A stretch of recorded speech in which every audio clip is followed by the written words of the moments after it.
How's it going, everybody? GM, as they say, the cool kids say, GM. This is JT from the EV Mavericks podcast. We're doing our weekly Doots live on a Thursday, about 6 hours on a Thursday earlier than we normally would on a Friday. This guy just landed, and when I say this guy, I'm referring to myself, just landed a bunch of freelance videography work. So we're going to try to shuffle up our schedule a little bit, make sure we get our guests in, and of course, make sure we honor our weekly Doots. So we really appreciate you coming along for the ride. Thanks again to the EV Mavericks for hosting this happy hour for this day. This is April 16, 2026, our 146th episode. That's a big round number to celebrate the arrival of Justin Ahn from Quidli. Justin, say hello to the world. Thanks for coming. Hey, man. Yeah, thanks for having me. Really appreciate you. Yeah, I know I'm based out here in Europe, so I'm glad you're able to make the time work for you guys. Hey, technically, I am a morning person. I'm the kind of guy that sets my alarm for 6:30 and wakes up at 6:25. That's because I'm now getting older. And so, well, I'm glad regardless, we're able to shuffle around our schedules. Happy to accommodate our Euro bros. You guys are fresh off the can ECC festival over there. Before we jump into Quidli, did you go to ECC? How was it? What's going on out there? Yeah, actually, I did go to ECC. If I'm honest, I didn't go to Cannes last year, but I'm based in France, so I've been going to ECC since ECC 2. Oh my gosh! And I was quite skeptical of the move outside of Paris. I didn't get to go to Brussels, and I didn't go last year to Cannes, and so I was a bit, why would you want to do a crypto conference in Cannes?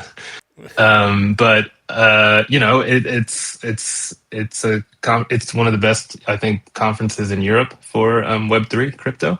In general, Jerome does a great job. So this year, I really did want to make it out, and Cannes was actually excellent. Obviously, the vibes were a bit, down with the markets the way they are, but just the city itself, I think, lent very well to a kind of a multifaceted conference. Everything's quite accessible. It's not massive like in New York or something. You're not going across like 5 different boroughs to different events and stuff. So yeah, really pleasantly surprised at how great an environment Cannes provided. So you've had a chance to meet Jerome, I'm assuming? Yeah. I don't think they call it that anymore. Association Ethereum asked, but we've known each other since the Asset days and since when he was at Consensus. Oh, this is funny. I was hoping actually to get him to barbecue to my house coming up in a week or so, but because he said he's going to be stateside. I've never met him in real life, but we've been in each other's circles on Reddit, which is where all of us originate from, is the R Ethereum subreddit. And he goes by JS Tears on Reddit, and he's been writing a daily haiku until we flip Bitcoin. And so, like, we read his haiku, one of his haiku every episode, because he's just a freaking legend, and that's that. So, wow. Yeah. I'm like, how does a guy that organizes, helps organize that huge event have any time at all to shit post on Reddit? But god dang it, we're happy he's there, Yeah, he's very much quintessentially the French crypto guy.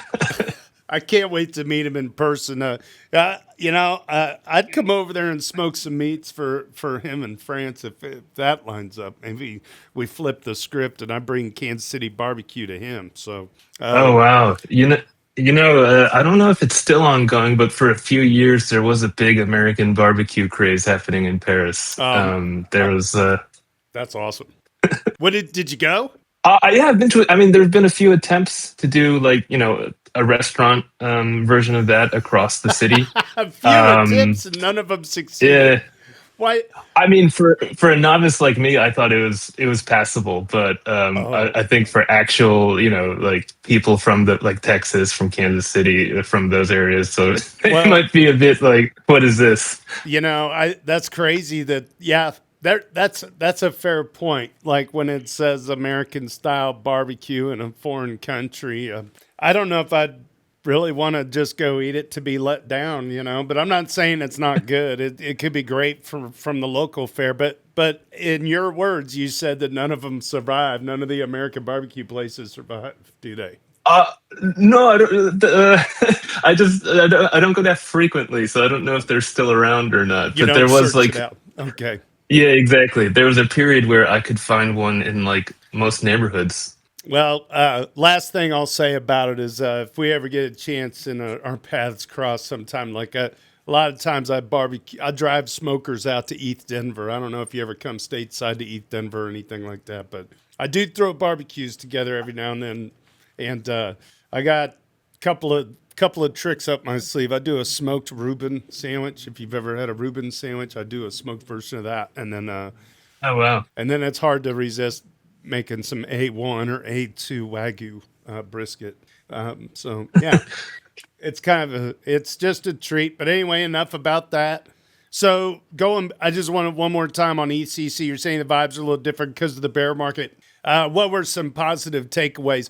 Or let me ask you this: did you feel like the conference had been infiltrated by the same old, alt L1 ETH killers and AI stuff? But how much of that rub was going on? From Canton is the one everyone was like kind of complaining about. Yeah, Um, there you go.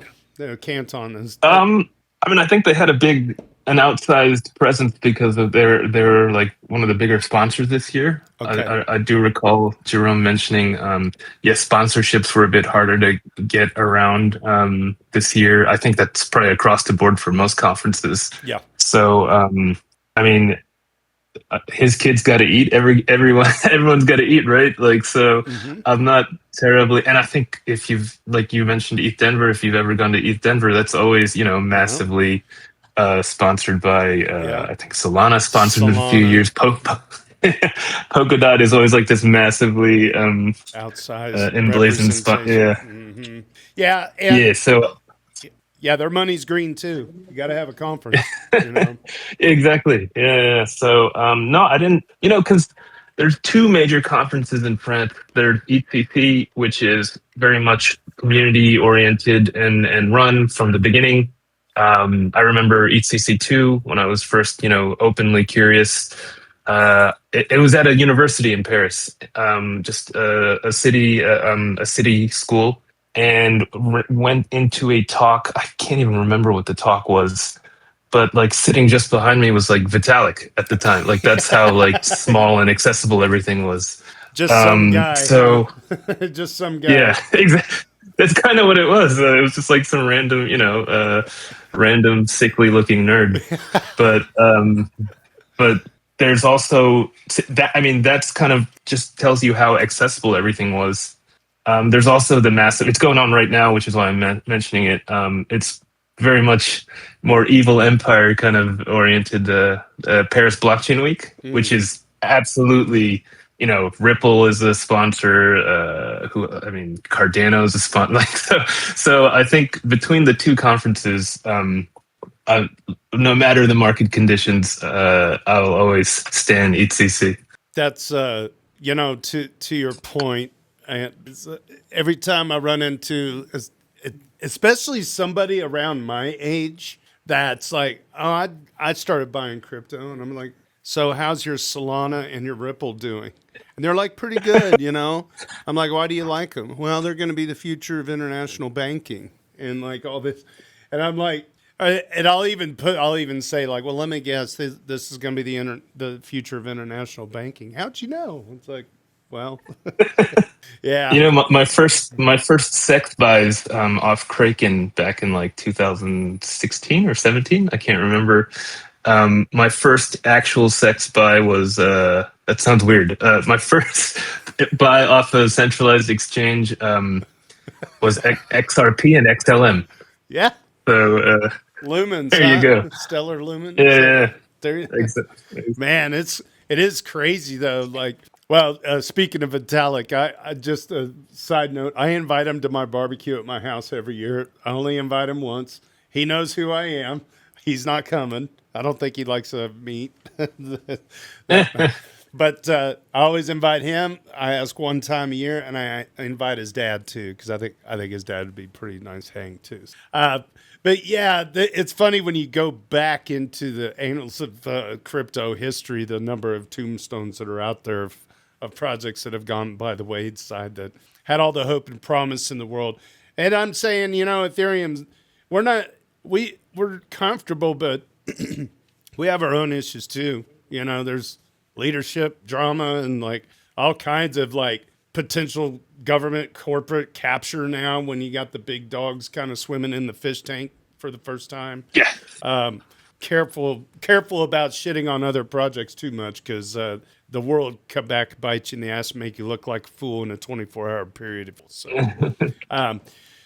yeah, but fuck Ripple. All right. So anyway, let's jump on over to Quidli. Hoping I'm saying this correct. So I'm going to switch screens over here to the Quidli site, and it sent me to df.quid.ly. And so let's do this. Let me see if I land the lawn dart in the right place before we dive crazily into this. Quidli to me, from the outside in, is a easy, very easy way for a entity, a person, a company, or what have you, to send tokens to an entire community if they wanted to, or use it as a way to incentivize with tokenizing or tokenization incentives across like Discord and Slack and basically any social platform. It just makes moving to a group of people easy to do. Am I somewhat on target there? Yeah, this particular app, I would say, yeah, you're pretty much how we've kind of described it, like Mailchimp for tokens, where you can just kind of mass send tokens to your target, recipients on whatever platform. Excellent. Well, Yeah. and if I just ahead of the call, I went ahead and logged into my Grid Plus Lattice One, not a sponsor, and I've got my Rabby wallet enabled, not a sponsor, and I'm ready to go if we want to like do something. So if we want Oh, to do a live demo, this is my favorite thing to do, unless you prefer not to do a live demo, but I no, I would. I'm happy to. I guess if am I allotted like a minute to kind of clarify a little bit what let's we're do building? it. Yeah, are you serious? I'll give you 90 seconds, not just a minute. Wow, Clock is how ticking. generous. No, go ahead. Go ahead. Yeah. Yeah, no, so under the hood is what we really want to build is basically it's a social reputation layer. So Oh, it's an API basically that lets you generate wallets for anyone using that can be then authenticated by whatever social you choose to connect with. This app that we built on top of it is what I publicly use a lot because it's user friendly. It's built to kind of be like a Mailchimp for tokens that you can send to people in your Discord. You can send to people in your Telegram group chats. Farcaster. Yeah, and basically, if you want to do a demo of it here, you can. You need to like you could do it in your Discord if you wanted. I don't know how complicated your Discord setup is, but if you invite the bot to your Discord, you can drop like tokens to an entire channel, specific roles, specific people, and they don't even need to have a wallet. It's auto-generated for them, a non-custodial wallet, and they can auth into it using their Discord OAuth. oh wow. And yeah, and so if you ever go to connect.quid.ly, I can send you the link. Here, I got you. Connect.quid.ly. Oh, never mind. That's wow. Even Zoom has an AI companion now. I just typed that to the Oh, to the bot. I wasn't even looking at Zoom. That's funny. Let's see. Okay, so So you can see like it's basically a giant registry of like all the different socials that we've integrated into the API. You can then use it to do all sorts of things with the API or the CLI. Another thing I've done with it, like I vibe coded a dumb mini game, like basically cloned the T-Rex Runner app on Farcaster, and so people can log in their high scores. And then I use this API to send them tokens to the top 10 high scores. It's just automated. It pulls like the socials, it pulls the social graph, and I can automatically send tokens to the winners every day from my Quidly wallet without authenticating anything, jeez. without like yeah. So yeah, ultimately it's for, I guess if we want to use buzzwords, for the agentic web more and more as it becomes infinitely noisy with agents everywhere. You need ways to be identified, be indexed, be discoverable, and we're using social graphs to if you or your agent needs to be found, you can associate your social graphs to your profile, and yeah, ultimately that's how we see agentic payments kind of playing out. Okay, so when I was on the original homepage, it was saying something along the lines of if you wanted to send tokens to an entire NFT. Okay, so for instance, the EV Mavericks NFT contract has like 1,324 NFTs in it. Could I pull up the token contract and then those anybody that owns the EV Mavericks NFT, then I could airdrop them $1 or something? Yeah, yeah. So you could add recipients. Okay. Oh wow, we cleaned it up. I didn't realize we cleaned this up. Holders, you can go to. If you're listening, Luis, nice job. Oh, I go to holders. Yeah, Shout out to. Did you say Luis? Is that who we're shouting out? yeah, Luis. Hey, Yeah. awesome. Nice job. Nice job, Luis. Great job. Appreciate you. Great work out there. Good morning, Vietnam! All right. So now, okay. So You the can contract if address. Let me see the EV Mavericks. I know Ben Broad. Maybe Ben Broad will be better at this. I want to make sure that I get the right contract address here, and I think there's a way to get it off of OpenSea. Yep, that's us. Look at those nerds. All right, website copy. Do I just copy the address out of here? I'll do it. Okay, copy the address, right? Paste the address and then search. Nope, that's not on base. This is mainnet Ethereum. Okay, see, that worked. I'll be yeah. damned. So I hit select. All right, cool. And it says NFT holders. Yeah. Okay, and then I click next, and error occurred, but that's okay. At Oh least, snap. well, it could be maybe it's like this brave. I don't know. I'm really good at breaking the internet.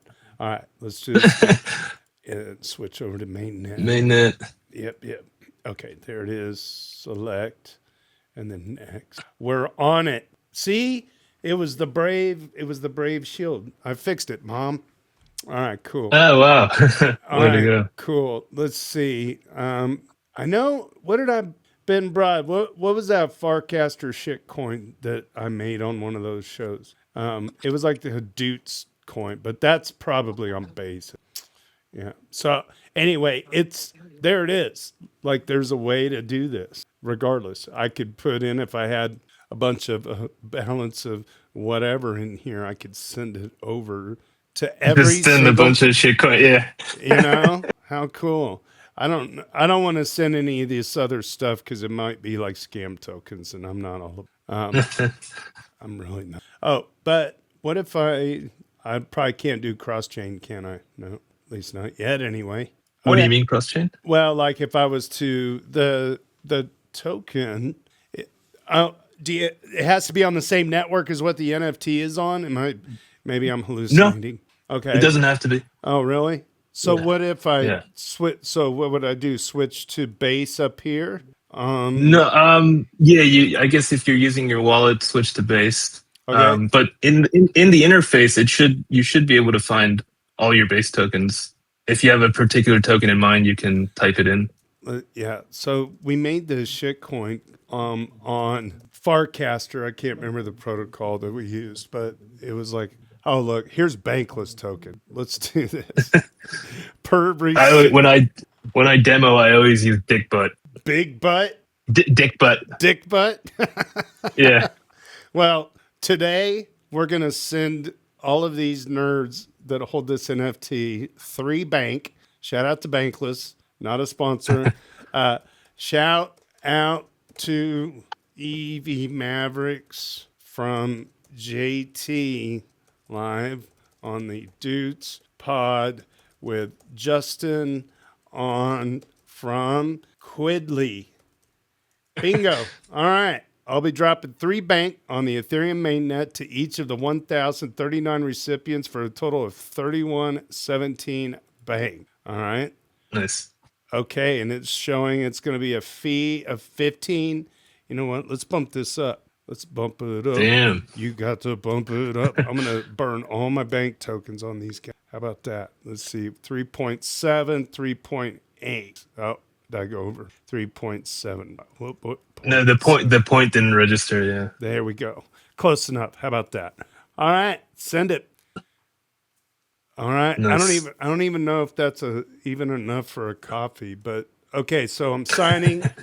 I'm signing on the Rabby. Now it's coming over to the Lattice one.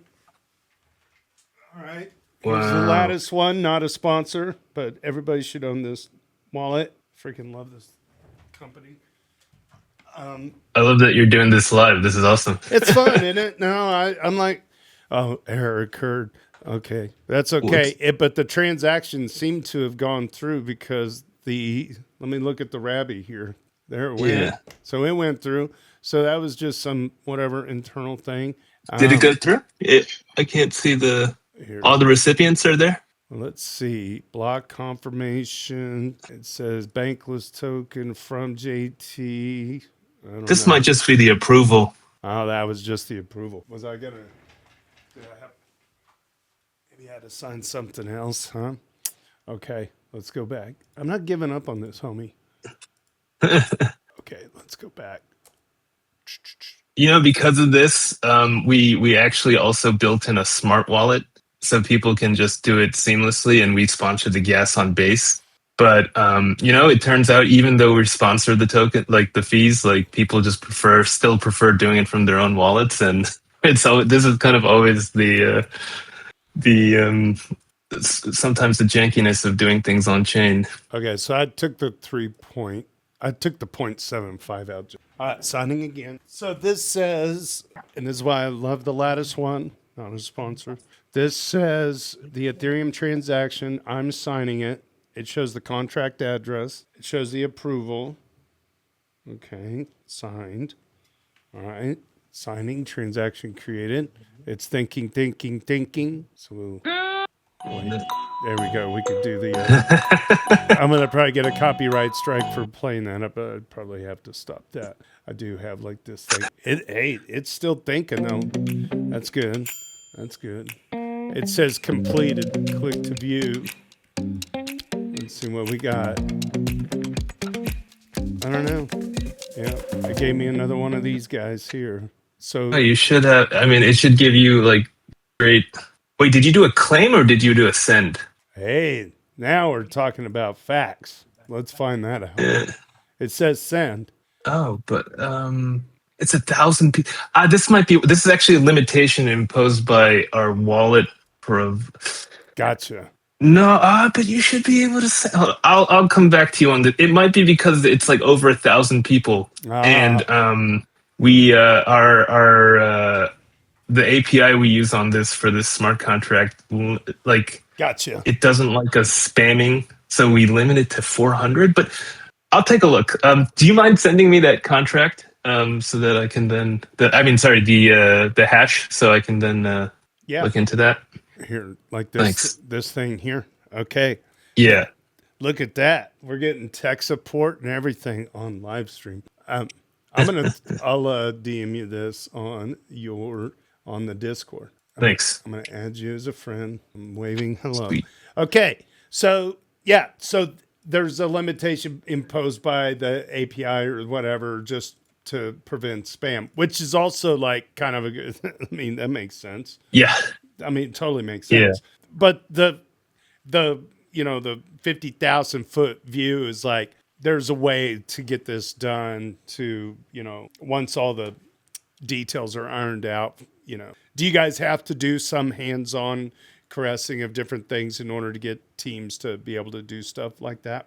It depends. I think for the most part in this particular app that we built, it's mostly like smaller community tokens we've seen mostly used. I think we've gotten almost like 20 billion tokens like distributed using this.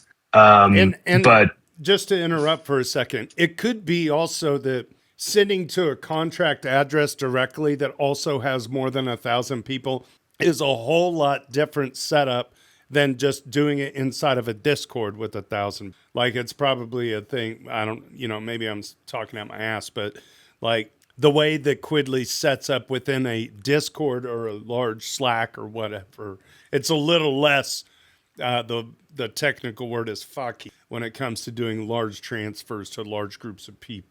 Maybe I'm missing the mark on that, but doing a contract address is like literally the most spammy thing you could do compared to like integrating a bot into a Discord. yeah, well, I mean, I think every app has its different different ways to filter spam, and like for example, Discord, even Telegram, they're quite very. I mean, despite what opinions people might have of these respective platforms, they are quite protective of user data. Yeah. So yeah, you can't just because Discord has an API or Telegram that has an API doesn't mean they let you just, ransack user data and stuff. So yeah, I mean, we find little workarounds, we find little hacks. Like it allows us to be kind of still hackers with like all the different platforms there are. Yeah. Well, just throwing stuff into a generic contract address is like literally the most basic crypto spam thing you could do. So I can understand the rate limiting going on. That makes sense. And sure. Yeah. So, but here's the deal. I'm damn near 50 and that was easy. That was that was the easiest thing to do. So hats off to you guys. The concept is there and I love it. So yeah, what did Justin, we usually I always like to kind of do a little bit of an origin story on our guests. So let's rewind back out of Quidli back to baby Justin. And when was the first time, not necessarily that you heard about Bitcoin, but like, when was your first tech move into crypto where you're like, I have to be in this industry? What was that for you? So I was working in tech, starting with e-commerce.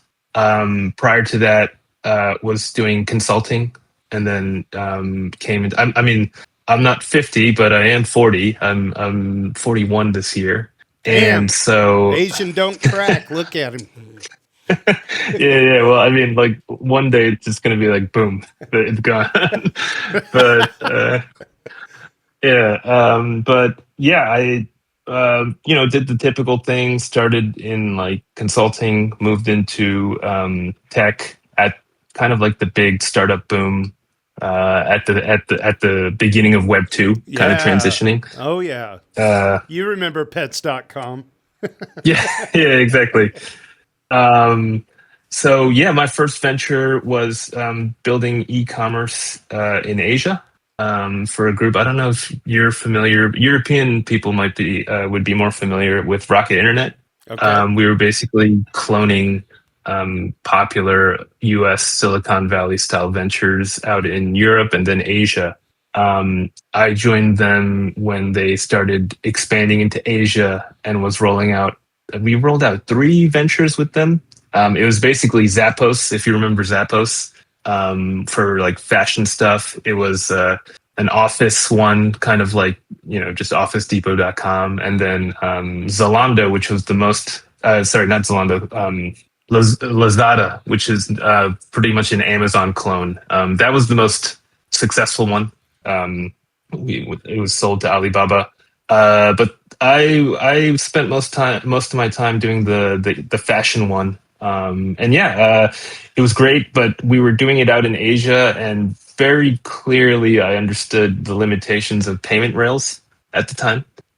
So hearing about Bitcoin, seeing, I mean, my first exposure to it actually was more like all these articles at the time talking about, I want to call it Pirate Bay, but that's the torrenting thing. Yeah, Pirate Silk Bay. Road. Yeah, so All these articles about Silk Road at the time were just like making Bitcoin sound like this insane, use it to like get someone assassinated or buy drugs. yeah. And I just thought that was really interesting. We had exited that company, so I had a little bit of cash at the time, and I had moved to Europe because I didn't want to keep building e-commerce ventures. I wanted to do other things. SaaS was sounding really interesting, so I came to Europe to do business school, and I really didn't have much else to do besides, business school is just like hanging around. Like, it's like a party. It's like an extended party for people that did a little bit of working in their lives. Had nothing much else to do, and that's when I started getting into Bitcoin, like just reading about it, just perusing Bitcoin Talk. I bought my first Bitcoin in 2013. Oh my gosh, And I was on that Bitcoin Talk too. Yeah. Yeah, it was literally P2P. I didn't do it through, what did they call it back then? Was it local Bitcoin? Yeah. Is that what Yeah. yeah. So, And sorry, go ahead. well, I was gonna say, so you're from the United States and then moved to Europe for schooling. Where you didn't do any schooling in the U.S.? I did high school and university. Where'd you go to I university? did at the University of Maryland.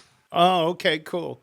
Yeah. I'm actually gonna be not too far from you starting on Sunday. I've been invited back. I know it's gonna come as a shock to the listeners, but I've been invited to go to a conference at Princeton of all places. So like, Nice. my mom is so proud. Anyway, so now you're over in Europe, business school, bought Bitcoin, mostly peer to peer. Your Bitcoin Talk account was alive and active. I was on there too as JT Nickel.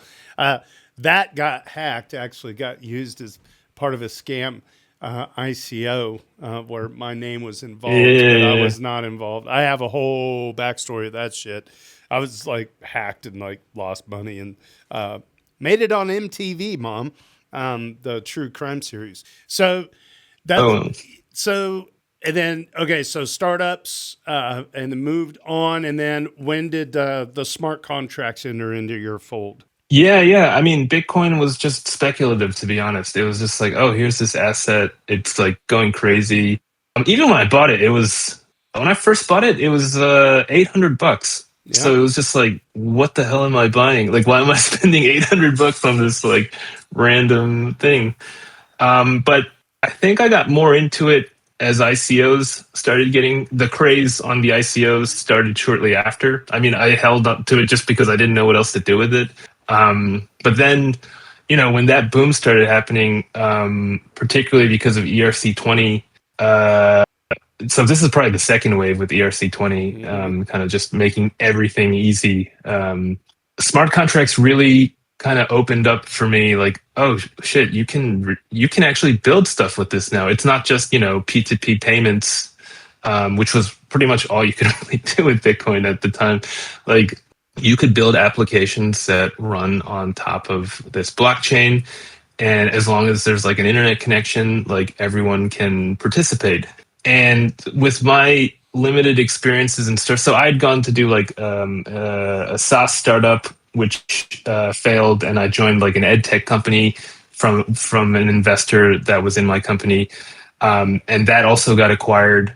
And so I was just seeing a lot of weird but cool but kind of fucked up things in terms of like employee equity, employee stock option kind of stuff. And ICOs and programmability really made me think about like, oh, this could be a different way to build companies and share value with people that build stuff with you. Right. Sharing value with the people that create value.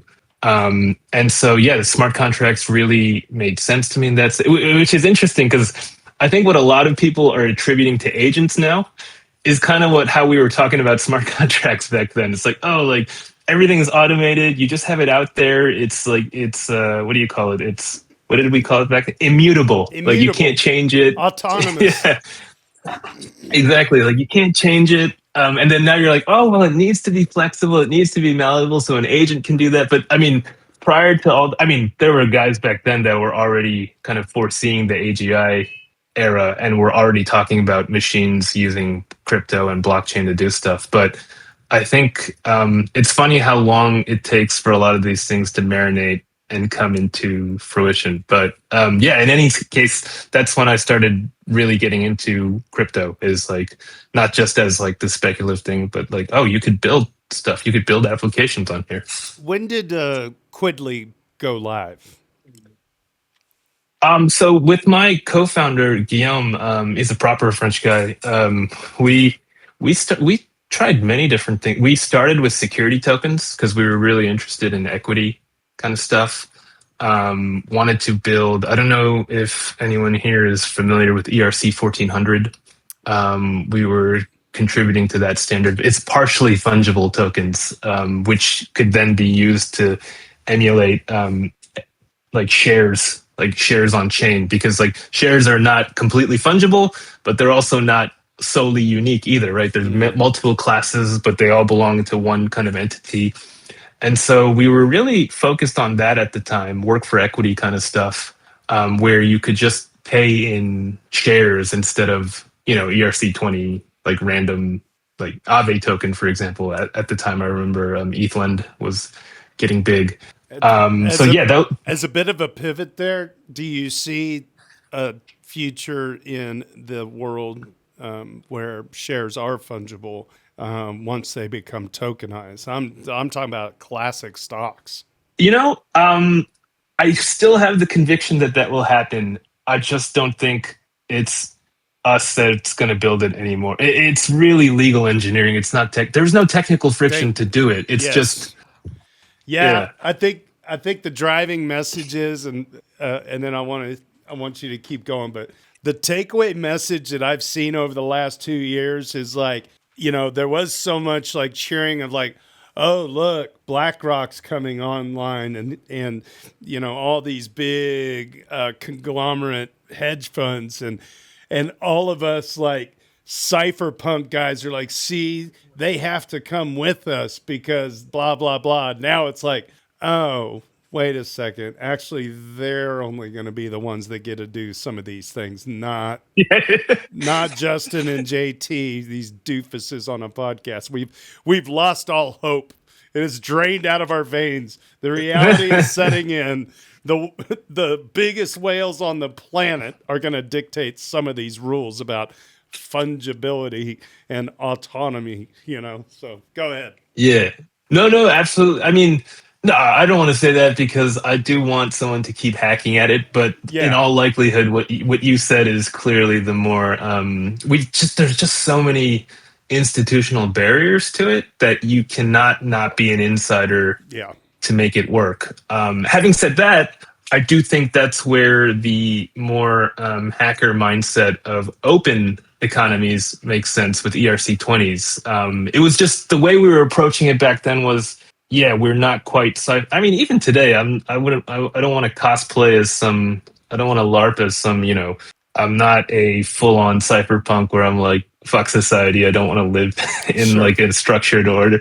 But at the same time, I do think there is a necessity to have openness in life where everything can't be institutionalized and everything can't be managed by some form of like administration or bureaucracy. Mm-hmm. And our learnings from like trying to work on security tokens from a more open standpoint kind of informed that, where it's like, okay, so maybe like you said, maybe we're not going to be the Franklin Templeton or the BlackRock that makes Tesla shares, that helps you use Tesla shares or Apple shares to buy your Starbucks coffee. But, like the internet was built on being open and built on being hackable. and people still, I mean, even though the future is more online, like that openness needs to be there for us to continue to be creative and continue to build innovative things and experiences that people want on the internet. To your point, we're not on America Online and we're not on Netscape. You know, we're on the HTTP whatever. It doesn't totally, you know, get rid of the fact that countries can kind of turn on and off the internet, but anyway, overall, it's pretty open, you know, generally. Yes, relatively. How big is your team right now? Right now we're 3. Okay. We you know, prior to this iteration, we were doing a closed version, basically like a centralized version of this, and we were selling it to non-EVM L1s. I think at our peak 2 years ago, we were doing like almost $500,000 in revenue, just like a SaaS company. But you know, we were selling to. I mean, like we were talking about earlier, not to shit on these clients, like they're great, but like they're just blockchains that need utility, and there's not enough. ETH, for example, relatively has great infrastructure to build novel things. If you're like random blockchain one that chooses not to share the EVM infrastructure, then you have a lot less infrastructure to pull on, to build on. And so we sold to a lot of these guys to, you know, send your token A in your Discord, but completely just, you know, through our centralized database. We're just managing it on the back end. But there was a demand for that at one point, despite questionable compliance and regulatory considerations. It's kind of like when Cadillac decided to have an F1 car roll out this year, they still used a Ferrari engine. Yeah, I mean, like everyone's kind of forced to make compromises somewhere, right? God, welcome to my life. I'm always I got married with 4 kids. It's nothing but compromise. Hey, Hardcore. Hardcore, yeah, and 2 perfect grandchildren. They're perfect in every way. So we've got a few minutes here. I don't want to, you know, we're getting close to the top of the hour. What's some of the big highlights here on Quidli that we should discuss that we haven't already? Yeah, I mean, on our side, what we're really happy to start moving into kind of the meat. I mean, I think the market tanked, and so we stopped doing that centralized thing. It kind of forced us to really move into building more. I don't want to say decentralized, just more like openly accessible technology. And so, yeah, I mean, I think with the convergence of everything happening with agents and everything, it is honestly probably the most exciting times for us to be building. We do think that the future is agentic, and so you do need your reputation. And I think for us, the key differentiator is we're not trying to build a new registry where you have to rebuild your reputation with things, or like just completely pulling stuff from on-chain stuff, like, oh, like I've been rugged like 10 times. Like that gives you no reputation other than like you're degenerate that is like happy to kind of take risks on you know, dangerous projects. I think for us, it makes sense. Like all the learnings we've had, we're taking social graphs that exist. We're creating a registry where you can make it portable, transferable. It's yours. You can configure it the way. Maybe you don't want your Twitter history as part of your reputation. Maybe you've said some questionable things that you don't want, but then yeah, you don't have to include it. But maybe that LinkedIn CV resume of yours is very relevant to be discovered for like a new, I don't know, some kind of freelancing graphic design gig or something. And that's like the future. When there are agents everywhere, you need to be able to send out your signal, kind of like a bat signal. And so that's what reputation is for us. That's how we're trying to use like existing social graphs to build it.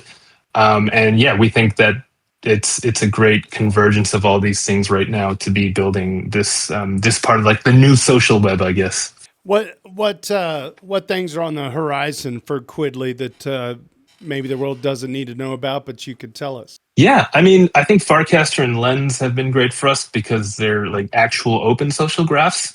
So that's helped us index like a ton of accounts. The next kind of thing is more activating all those accounts. It's like millions of accounts. I think Farcaster alone has like 3 million accounts. Lens is something similar. But obviously we want more activated accounts. So we're looking to integrate more social apps, more apps used to communicate, to collaborate. And then, yeah, the next thing is like deploying like the trustless reputation on 8004. Um, we're not trying to just build willy nilly. Like I know a lot of projects where they just, deploy something to say they're live. I mean, we've learned hard on like things like 1400 that these things take time. And so, yeah, kind of taking those first steps into incorporating 8004 will be like a big step coming in on our horizon as well. Excellent. And maybe we talked about it. How long has Quidli been live? Say that again. This current iteration, less than a year. I think we deployed the Mailchimp thing. Yeah, Q2 of last year, Q1 or Q2 of last year. We then made the open API for anyone to use, the Connect API, at the end of last year, and we're starting to build more things on top of it now. Excellent. I'll share my screen real quick. If you want to go out on the X and follow Quidli, it's at Quidli Protocol. And if you want to follow Justin Ahn, he is at on_going. I freaking love your username, by the way, ongoing. That's Thank you. that's smart. That's a good username. And it looks like you guys are cruising. And I'm the eternal optimist with all of the shenanigans of the world and all the things that are going on out there. I think as long as people remain grounded and keep their eyes on the future and, kind of bring hand in hand, we got the hedge funds coming on and you got Tom Lee buying all the ETH and like there's some big stuff happening on one hand, and then on the other hand, if we can keep some cypherpunk within us to do right by the world with this technology and propel the entire industry into the next 10 years. It's hard to believe that Ethereum is now over 10 years old and Bitcoin is however old it is now. And, the same thing, the same cycles, the bull bear thing. I know things are different with this bear market, but I have never seen it's like the weirdest juxtaposition of increase in like institutional interest and almost this weird like decrease, like things are a little quieter at the conferences. I mean, we still see the same old L1s and the AI grift that goes on, but Ethereum, it just keeps chugging. And it just does. And we're here for it. So, and we're glad you could come along the ride today for our podcast. Now, I don't know if you know how this podcast works. I mean, we're kind of wrapping up the interview side here, unless you have something else you want to add. But I read Reddit, so you don't have to. So it's basically the Our Ethereum Daily General Discussion. We have a guy that awards people, nominates them each day to get a point. I give them the point, and then we have another couple of people in the background that select the top 10 of the last week, and we call those the weekly Doots. And then I read those out, so it's like a shout out to our personal community members. By the way, I don't know if you know the origin story of the EV Mavericks NFTs. You've seen these guys out on the X. These were all retroactively rewarded to the Redditors. They did not ask for them. They were allowed to be on a white list. It was limited to like 1,300 or so, and they were able to mint their NFT based off of their contributions to the community, which is kind of crazy. It's just the coolest origin story. So we're like good people. You should come hang out on Reddit every now and then if you want to drop off information about Quidli, anything that you guys are building, want to talk about, and don't be a stranger to the show. You're welcome to stick around if you want to stick around. Otherwise, you can do an Irish goodbye. Is there anything else that you want to add? No, I mean, yeah, please. I love connecting with people. Was never a big Twitter guy, but I've been on social for a very long time, since forums, since IRC, since even Reddit. I think on Reddit I've got like over 200k karma, maybe more. I've stopped being active, but let me check actually now. Were you ever on ETH Trader? I was on Ethereum, never on ETH Trader. So we hail from ETH Trader. We were the degens over on Okay, ETH Trader that then became ETH Finance. And got now, it. and Yeah. now 6 of us moderators kicked down the door into the R Ethereum, and we moved our daily general discussion back to or into R Ethereum. So R Ethereum is a mullet. You got business on the front page, and you got shit talking and like troll box stuff in the daily general discussion. Although it's hardly a troll box. In fact, if I look at the leaderboard right here in our audience on Discord, we have our Doots leader, Harog. I'm sure you've probably seen him at conferences, or he's seen you anyway, probably. Anyway, he's got 337 Doots. He's at the top of our leaderboard right now. So, Oh wow! yeah. Congrats, man. Yeah, Yeah. and that's not nothing. Actually, this number is incorrect. It's not 1,313 people that have made the Dudes list. It's something like almost 2,200. So this is a typo. And so, in order to get these points, you have to be nominated to the Daily Dude at least. You know, you get 1 point each time you make the list. He's made that list 337 times, and I tabulate all of this stuff. It's like it's my personal bonsai tree of truth. So these are some great contributors.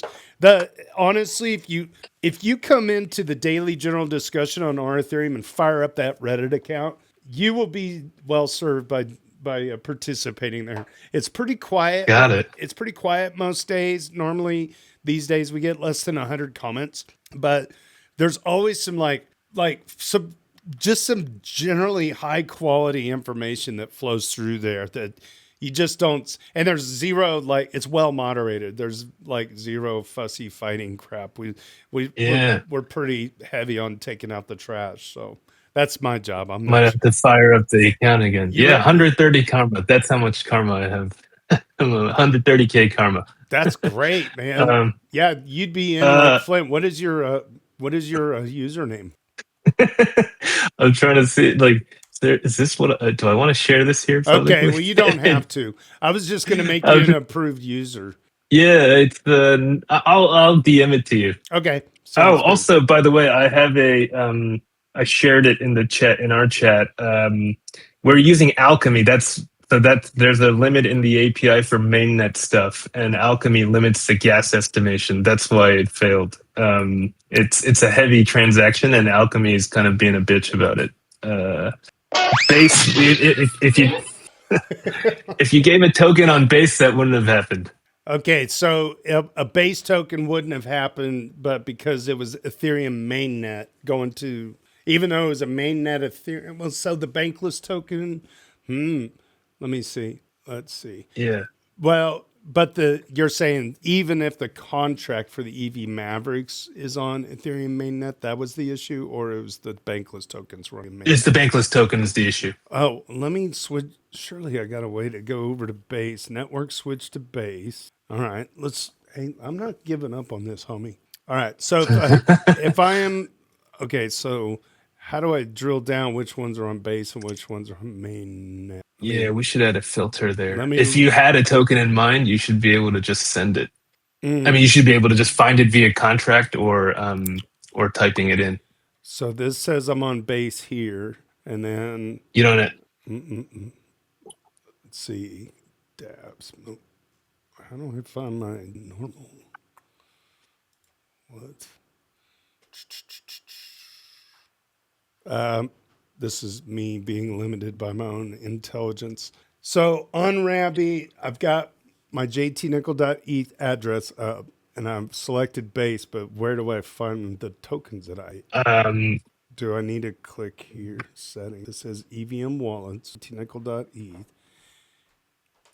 We go to settings here. You should just go to the wallet. If you go to wallet, you'll get a view. Oh, there's and just there you go. Select base and those. So you've got probably a ton of random tokens, like everybody. Yeah, and I don't want to send those. I thought I had the base tokens on. I'm sorry. I thought I had the bankless tokens on base. Sort by balance. There we go. No Toby, no Bento. Yeah. So let's see. Lark has flat money points. I'm just looking to see if I recognize any of these. Ooh, I've got USD. Ha. Yeah, if I take you USDC here, let's go. Send USDC. Add the recipients, the holders. You know, if you hit Windows V, you can open up your clipboard. Your clipboard. Nice. Okay. Token is not found. That's the contract address for the EV Mavericks. Because you're still on base. You gotta go to mainnet. Okay. No, on our interface, you have base checked on, but you want to change it to. Okay. Yeah. That's right. There you go. You're good. Thank you. All right. Good. I might be able to blow this up a little bit. So select. Okay. Now I click next. Now I got my wallet. Now I'm going to say hello from Doots podcast with Justin Ahn from Quidli. Okay, beautiful. And then if I do like 0. Let's go point. Let's send them like, see if I can get, nope, 0.2. No, point. Just give your 2 cents. 0.2. There we go. Yeah. And what does that say? A total of, okay, come on. Let's go 0.0. Can I do that? There we go. Everybody's going to get, so I can go 0.1. I can do $100. All right. So everybody's going to get 10 cents. Here's your dime coming from a nickel. Ha ha ha ha ha. Ding. Okay. Now, since we're doing this on the base, we should be good. All right. Send it. Push to the I just love that this is happening live. This is awesome. All right. Okay. Error occurred. All right. Just retry one more. It might be because it's that you got that thing in the middle, but yeah, it usually works on the second. Approve. All right. Transaction created. Now we're getting the signing. So the first one wasn't approved. Interesting. I fucking hate wallets.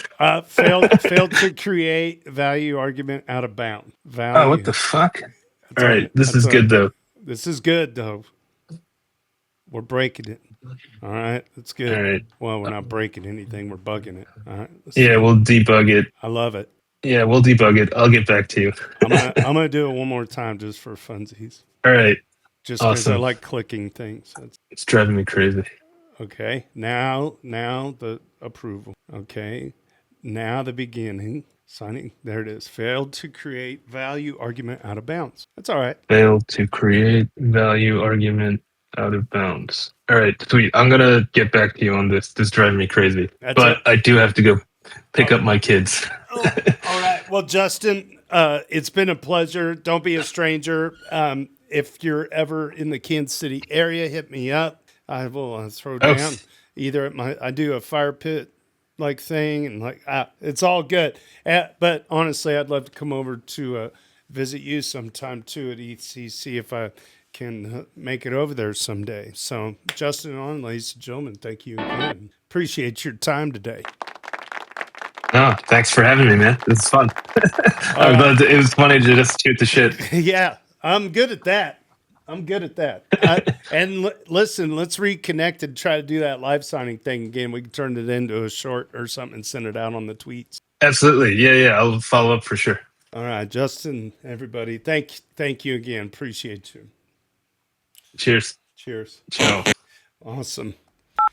This was such a good conversation with Justin. I really appreciate him taking out some time today and joining us on the pod. So, yeah, ladies and gentlemen, it is that time. Yep, we're moving on. Vitalik took time off, we would lose a great researcher, a great mind, and he's not just writing about Ethereum. He's writing about collusion systems, crypto economics.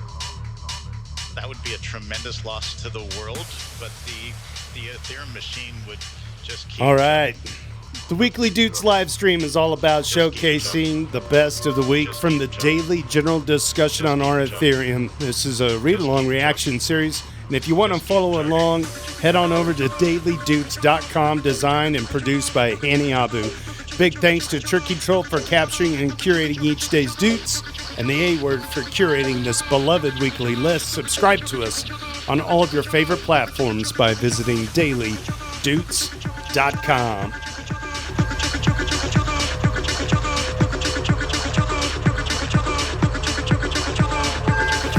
All right, this week, here we go with our top 10 on the leaderboard for this week. There's over 2,000, probably 200 people that are on this list. Ethical Trade comes in at number 10. The A word at 122. Crypto Currency tied with Hani Abu in the 7 and 8 position at 137. JS Tiers, the man himself, the ECC King, Jerome from France is at 151. Tricky Troll, he's gone camping at 178. Benito 2030 at 181. Super Fizz at 245. LogrisTheBard getting a point to 260. And Harog smashing down another 3 points or so. Sits at the top of our leaderboard at 337. Let's see. We got to go over to the tab for today. This is April 15th with Justin Ahn. Morning roundup. We got Mysterious Town 6196 chimes in Ethereum. User Gumpa Bucky chimes in at 2,245.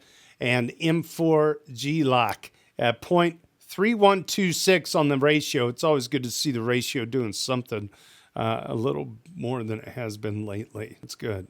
Baby steps. Weekly haiku courtesy of JS Tiers. I gave up Marlboros. The data monotonous rose and Ouroboros. What is an Ouroboros? What is an Ouroboros? How did you even find that word? Is an ancient symbol depicting a serpent or a dragon eating its own tail, representing the eternal cycle of destruction and rebirth, infinity and unity. Let's read this again. Gave up Marlboros, data monotonous rose. And Ouroboros. Oh, it's a thing eating itself. Wow. Okay, how does he do it? JS Tiers, how do you do it? The Ethereal newsletter has their new weekly newsletter up at number 19. Headlines include Roman Storm acquittal hearing, ETH Global Can Hackathon finalists, and the EVM Now Block Explorer. You can find all of these news articles at ethereal.news. That is put together by fellow moderator A.B. Kothup. Our shit post of the week. Holy cow, they gave it to me. I am blessed, friends. This is crazy. Yeah, the shit post. Oh, okay. I know what this is. So this really sucked. To be quite honest, we had a day where the daily general discussion just abruptly stopped working. And so I was basically saying we're forever April 8th. I have edited this several times, but basically, got it working again after going back and forth with the Red Hat. Something happened with AutoMod. So, yeah.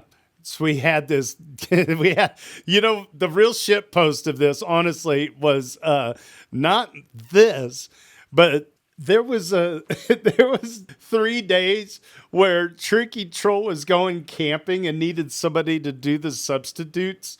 And it ended up being like April 8th. April 9th, April 10th. He comes back on the 11th. He's like, did time stand still when I left? Because like there was nothing to post. So he was able to like take care of it. Yeah, that was wild. That was wild. Tricky he was a little confused. User SM3GH34D educated their kiddo with Kentalo's stupid games and Ethereum. Let's see. I gotta do something, friends. I apologize. I have to change my preferences because I can't see people's Doots score until I get the preferences back over to the old Reddit. All right, check that. Okay, let's do this again. Let's do this. User SM3GH34D for this week is a duder number 14. Educated their kiddo with Kentalo's stupid games and Ethereum. User Cantalo, relative newcomer to the show. Full transparency, I cashed out some of the kiddo's stupid games.wtf chips to fund a non-custodial wallet for him. I set up a MetaMask card on his phone, so now he has a tap-to-pay method.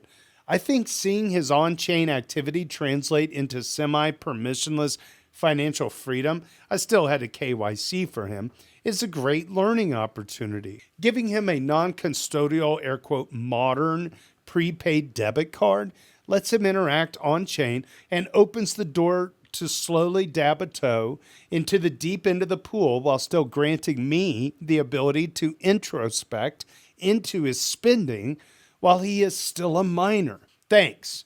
This has been a great opportunity to educate and empower him outside of what TradFi will allow. I think it's going to motivate him to grind some more on the current leaderboard too. Well, that's great.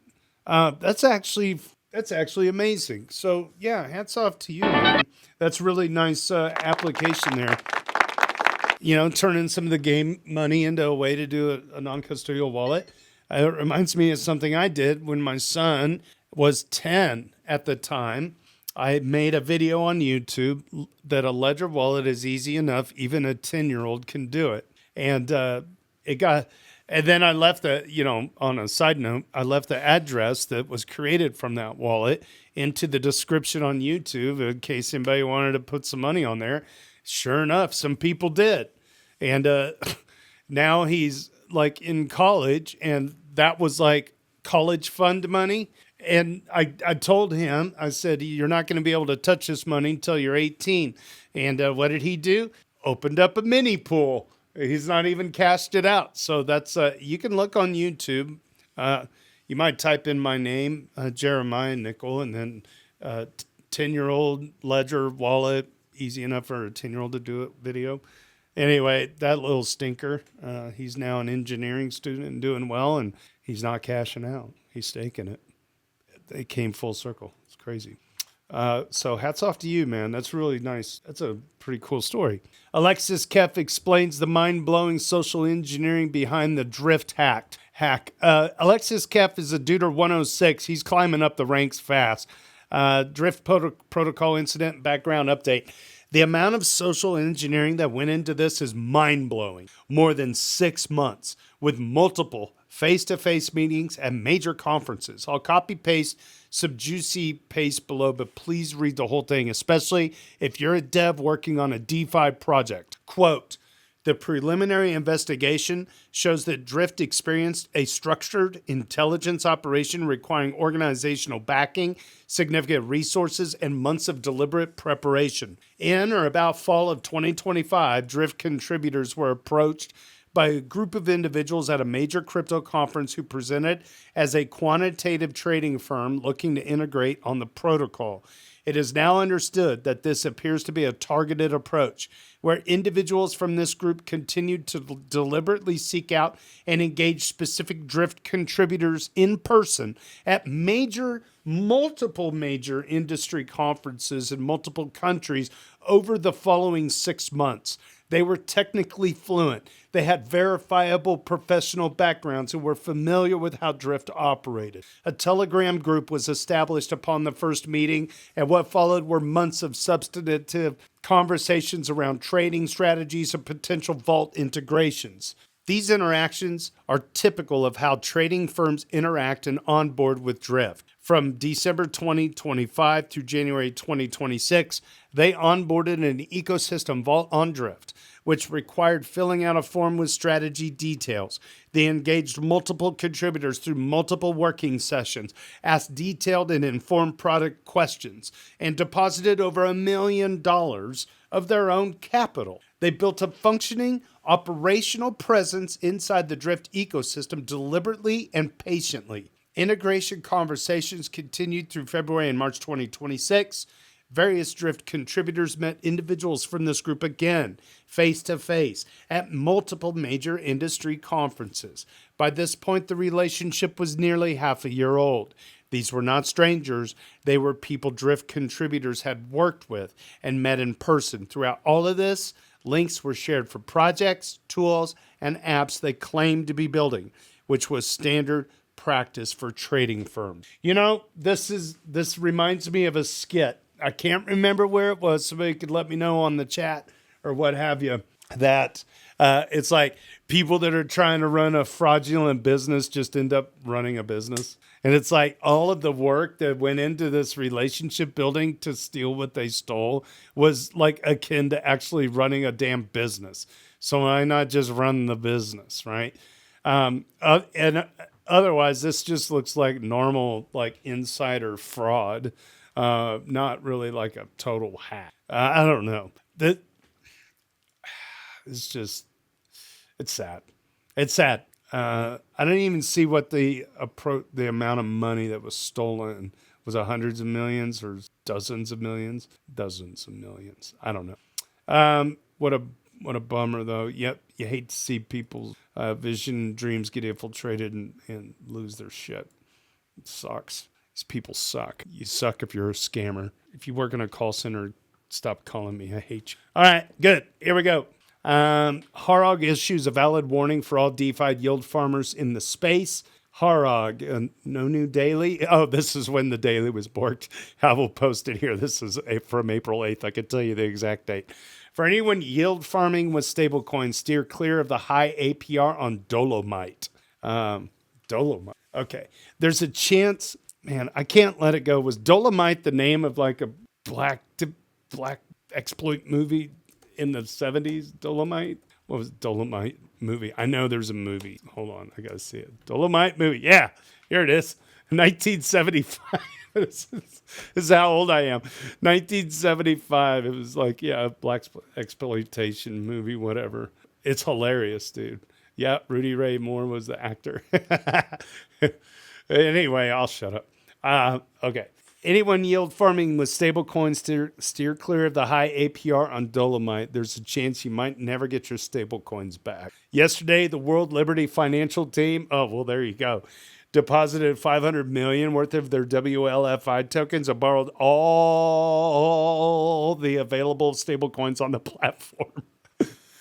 World Liberty tokens are not the most liquid ones on the market, you think? And anyone could guess that in case of a large liquidation event, Dolomite might end up with some bad debt. If you have stable coins on there, just be aware that your counterparty are the max extractors in our space, which do not have to fear any prosecution at all.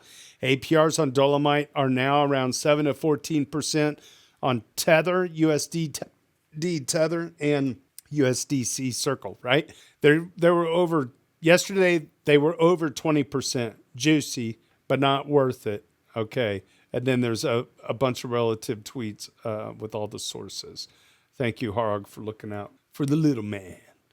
All right. User Rhythm of ETH. User Rhythm of ETH is next on our list here. Duder number 104. Details a potential part of the Ethereum roadmap which may impact solo stakers and Lido CSM operators. And user Yorick Down digs deeper on the matter. Yorick Down is a duder number. Yorick Down did not get a dupe because it was a reply. So I'm giving them one now. They deserve a dupe because they got into the replies for this. So congratulations, Yorick Down. You are now a duder number 1 for making it to the weekly list. There you go. Skipped over the daily, went straight for the gut on the weekly. All right. Here we go. The Ethereum roadmap, solo stakers, Lido CSM. Here we go. There's a serious issue. This is Rhythm of ETH talking. There's a serious issue looming over CSM in regards to the Ethereum roadmap. Justin Drake hinted at a single slot finality, basically ranking validators by stake size when deciding who gets to attest or participate in sync committees or propose blocks. In order to further reduce the network load, the requirement for reliable SSF. This means regular 0x01 will see reduced yield. He estimated 33 plus ETH validators would likely make the cut. If this happens, only the 0x02s will be visible in CSM, which forces an all or nothing 32 ETH bond right now. So the validators are capped, fully secured by a bond, and can have automated withdrawal rewards to keep Lido viable. This is obviously a serious hit for operators. We'll see less than 32 ETH to put in bond, and it will seriously hit the great non-centralized nature of the CSM module. As a compromise, Lido and CSM maintainers have put forward an EIP 8148, which would allow to set max EB per validator on any value between 32 and 2048. This would allow the triggering of exceed ETH sweep on any arbitrary value between those two and put the bond requirement back to a dynamic range of 1.5 to 32. It would likely make the viable range anything between 2 and 32 ETH bond. This EIP feels important for the distributed nature of Lido permissionlessness set to continue moving towards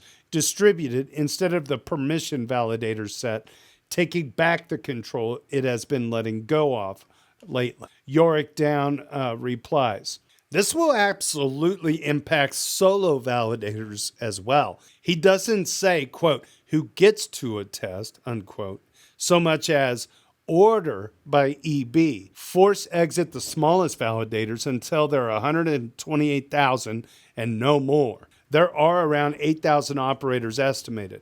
That includes home and solo. His take is, quote, convert to type 2, and if you have just one validator, top it up to 33 EB, and you should be good to go, unquote.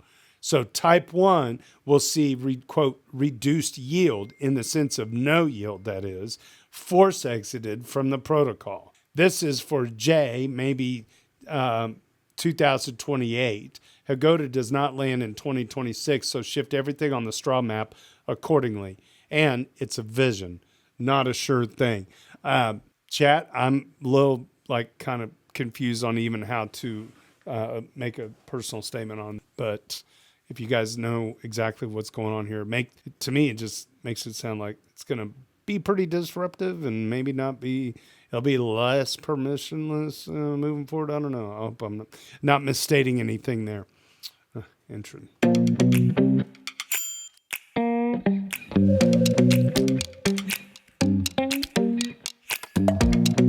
All right.